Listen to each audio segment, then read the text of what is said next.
Yep. Hello friends, this is Josh. Today we are going over energy bounds for homework 4. Alright, so to begin, our problem is we're imagining a jacuzzi where the water in the jacuzzi is being constantly fed from a overhead storage tank. So, according to the problem, we have a storage tank, which is about 3 meters by 30 meters tall, 3 meters by 30 meters, filled with water. So it's got a height of 3 meters and a diameter of 30 meters. And this is our holding tank for our jacuzzi. Now, the water from this tank flows downwards and then into the jacuzzi.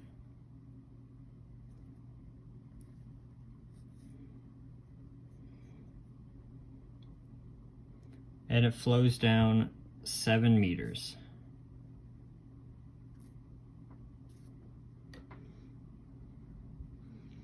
And this pipe that it flows down is about 1 meter in diameter.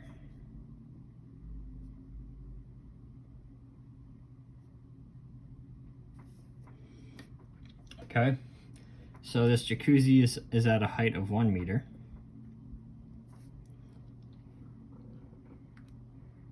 And it flows through a 10-inch diameter nozzle right here.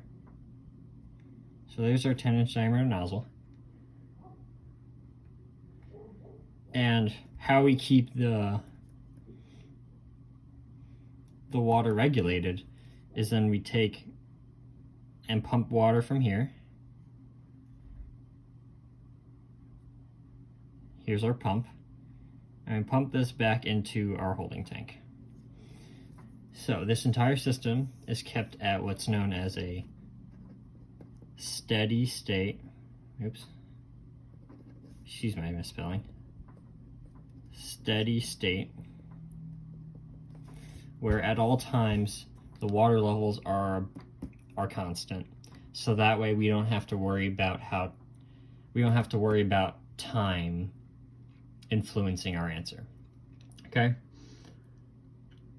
So this pump here is 100% efficient. And what we're trying to solve for is how much power this pump right here requires in order to pump the water back up to continue its loop. So that's question 1. How much power does the 100% efficient pump needs? And then our second question is, do we need a chiller to maintain our water temperature?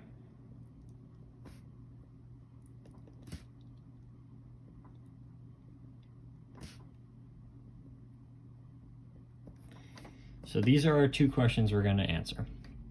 Okay? So the first thing we do is we are going to use our Bernoulli's equation. So Bernoulli's equation is going to be P2 minus P1 over rho plus V2 squared minus V1 squared over 2 plus G times Z2 minus Z1 equals our work per mass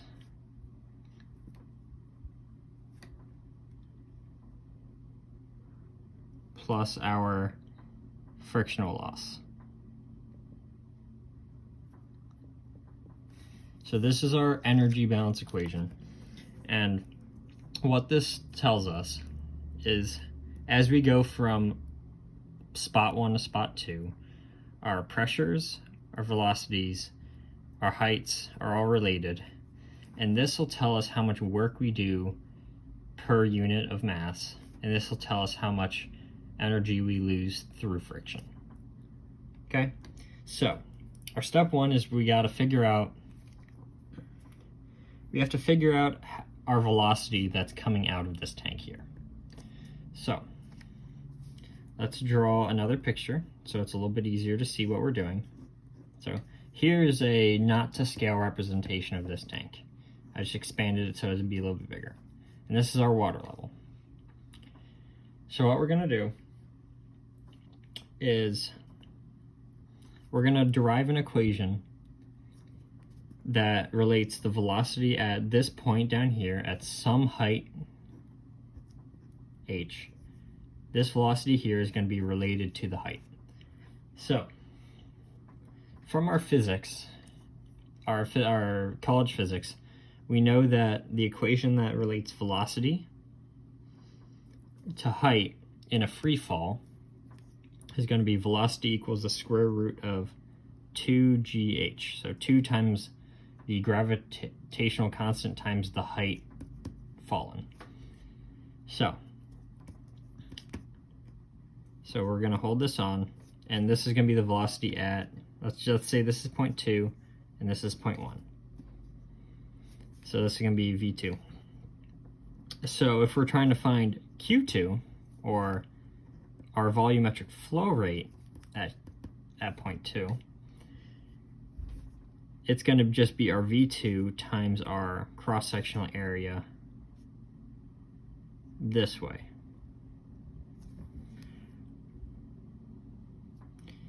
So plugging in this into there, we get Q2 equals A2 times the square root of 2GH. Okay, we'll hold on to this because we'll need it later.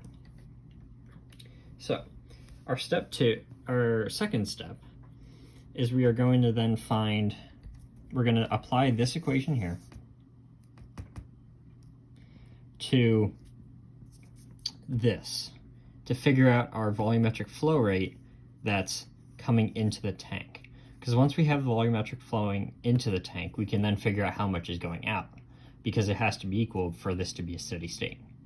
So just like we named this 1 and 2, we're going to name the top of this tank 1, and we're going to name the bottom of this tank 2. Okay, so there's our 0.1 and our 0.2.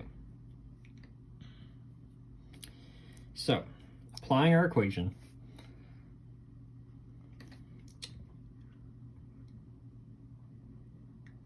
there's not going to be any work done because it's all going to be, there's no work being done because it's a free fall. And there's no frictional loss because it's in a free fall. And we haven't gotten to this quite yet. So because of all these factors, our equation is going to look like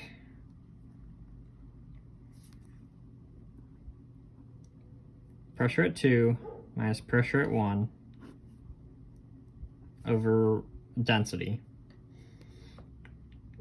plus our gravitational constant times the height at 2 minus the height at 1 plus our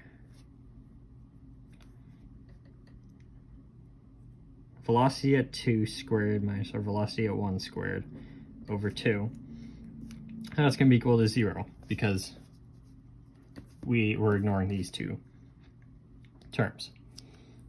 So going into here, what we're going to do is we're going to say P1 is equal to atmospheric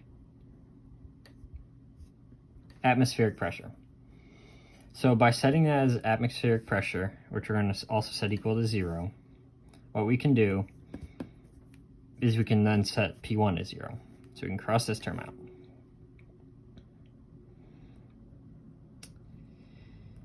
And Now, before we go any further, we have to define our frame of reference for heights. So the frame of reference I'm going to choose is the bottom of this tank here is going to be z equals 0 here. So this tank here, so point 1 is going to be at 10 meters because it's a 7 plus the 3. Point 2 is going to be at 0 meters because it's right at our defined frame of reference. So looking back, so first thing we do here is our P2 is going to be equal to our atmospheric temperature, which we set to 0, plus 1 meter's worth of water pressure. So P2 is going to be equal to 1 meter times the density of water times the gravitational constant. So if we plug this in here, we get rho g minus 0 over rho. Okay, so the rho's cancel, as does the 0. So we're left with 1g over here. So the next term is going to be g times z2, which is at 0 meters, minus z1, which is at 10 meters. So we get 0 minus 10 meters, plus v2, which we calculated up here,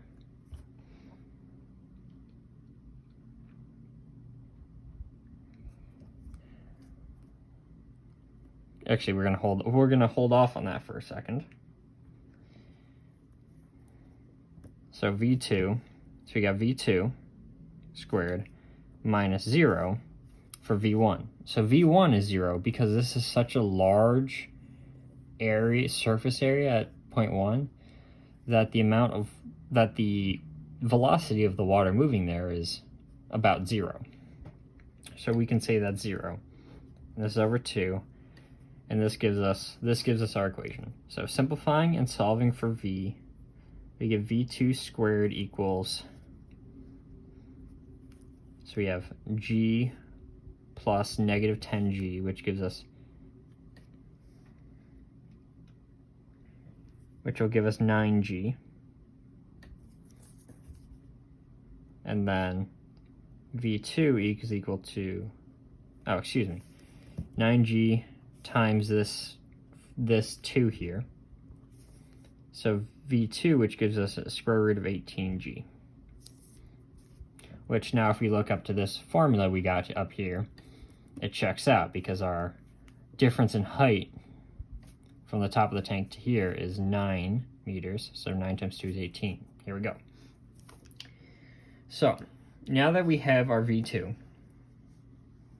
we're then going to solve for Q2, our volumetric flow rate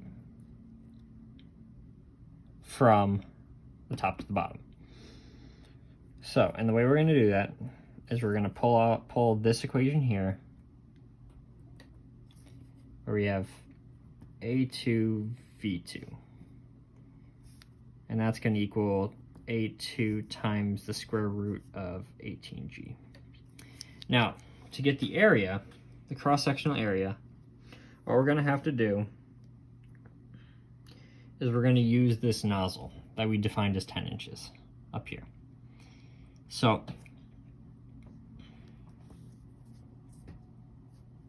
however, all of our units so far have been in meters. So what we have to do is we have to first convert that. So we have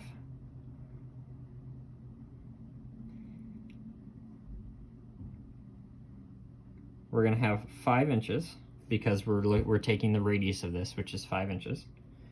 And we're going to multiply that by 2.54 centimeters per inch, which is a conversion rate, times 100 times the conversion from meters to centimeters, which is 100th. So that's going to be our radius. So what we're going to do is we're going to square this and multiply it by pi, and this will give us our cross-sectional area through this nozzle here.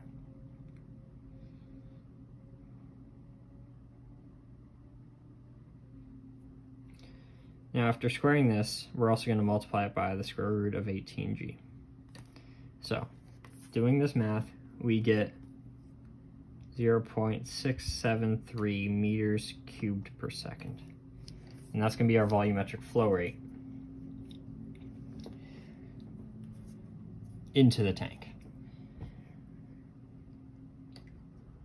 So now that we have that, we can then say that the flow rate coming in has to equal the flow rate going back out through the pump and back into the tank, because it's at steady state. So, starting a new piece of paper.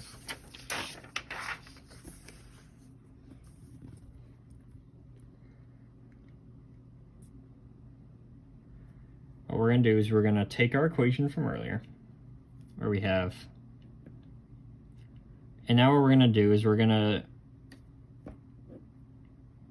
use points 3 and 4 and 3, because we've already used 1 and 2, and we want to avoid any mistakes. So this is our Bernoulli's equation.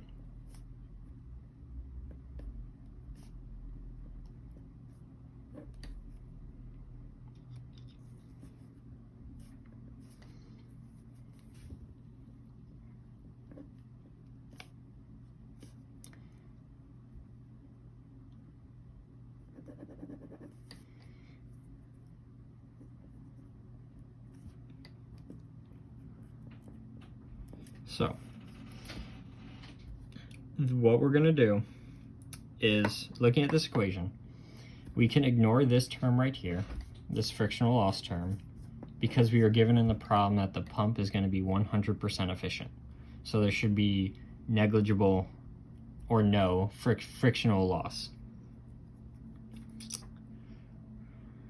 Next, what we're going to do is what we want, or what we know. So going back to the picture, we're going to define this point right here, the surface of the water. That's going to be our point 3. And our point 4 is going to be the surface of this water. So we're going to go from here to there. So what you can see is that both the jacuzzi and the tank, the surface of them have large surface areas. And because it's a large surface area, the velocities of the water there are going to be essentially 0. So what we can say is that this term and this term equals 0. And then we can cancel out this term entirely. Okay? So now we're left with this term plus this term equals our work per mass unit. And what we're going to do is, our problem wants to know power. So we know that power is going to be equal to work over time, but it's also going to be equal to our mass flow rate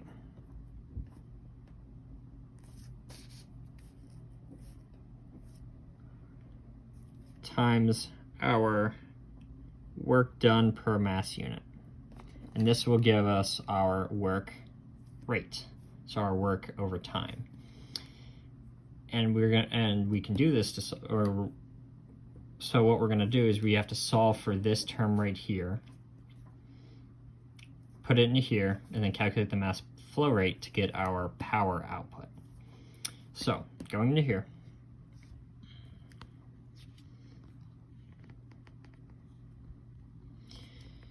our P4 and our P3, because they're both at the surface of the tanks, and we defined atmospheric pressure equal to 0, because we're working in gauge pressure, we can state that this term and this term are additionally also 0. So after all this canceling, we're left with g times the height at 4, which is 10 meters, because we go from here all the way up to 10. So we're left with G times 10 meters minus the height at 3, which is 1 meter. So 10 meters minus 1 meter. And that's going to equal our work per mass. Okay, so now that we have this, so let's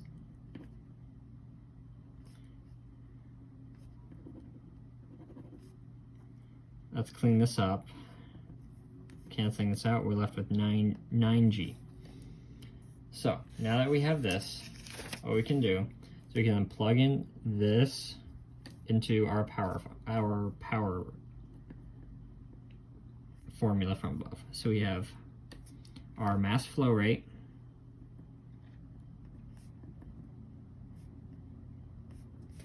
times 9G. G is the gravitational constant. So what we're going to do next is to figure out our mass flow rate. What we do is we take our volumetric flow rate,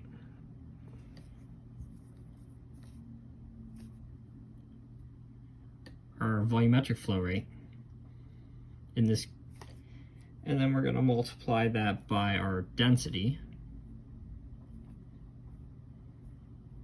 So our density of our water, and that's going to get multiplied by our 9G. So to find our, so what we do is we take our formula that we derived right here,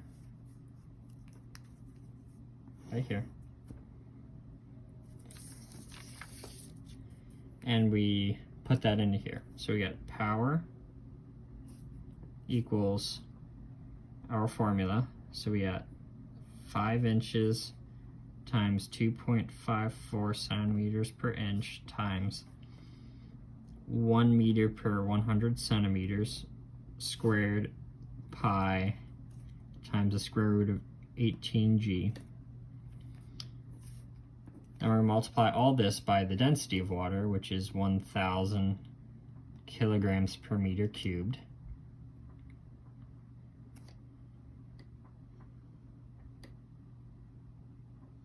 Then we're going to multiply that by 9 times the gravitational constant. So, checking our units real quick, what we're shooting for is what's known as a watt, which is joules per second. So here, this gives us meters squared. This will give us meters per second after the square root. So that's meters cubed per second. Then the meters cubed cancel out, so we're left with kilograms per second. And this will give us, and then this term will get us to our joules per second. So we're all good there. So our power is going to be equal to, after doing all of this, after doing this and using 9.8 as G, we're going to get 59,450 watts, or 59.5 kilowatts, whichever's easier to read. So this is our answer for problem 1. So this is how much power our 100% efficient pump is going to need in order to pump all the water back up into the tank to keep it at a steady state. So now for question 2. Do we need a chiller to keep the water temperature level? Now, really what this question is asking is, do we need to remove excess energy from the water? Because remember, temperature relates to the internal energy of the water through the internal heat of the water.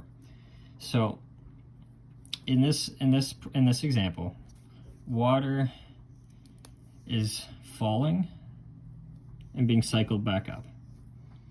Now we know that this pump is outputting about 54 kilowatts of power to pump it all the way back up.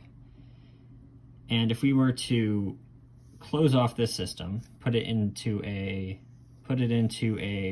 closed system, we still have the power from this is coming from somewhere, and that power has to go somewhere. So what happens is that as the water gets pumped up through here, the pump actually, some of its power goes into the water, which raises its temperature. So because the water's temperature is being raised as it goes through this system,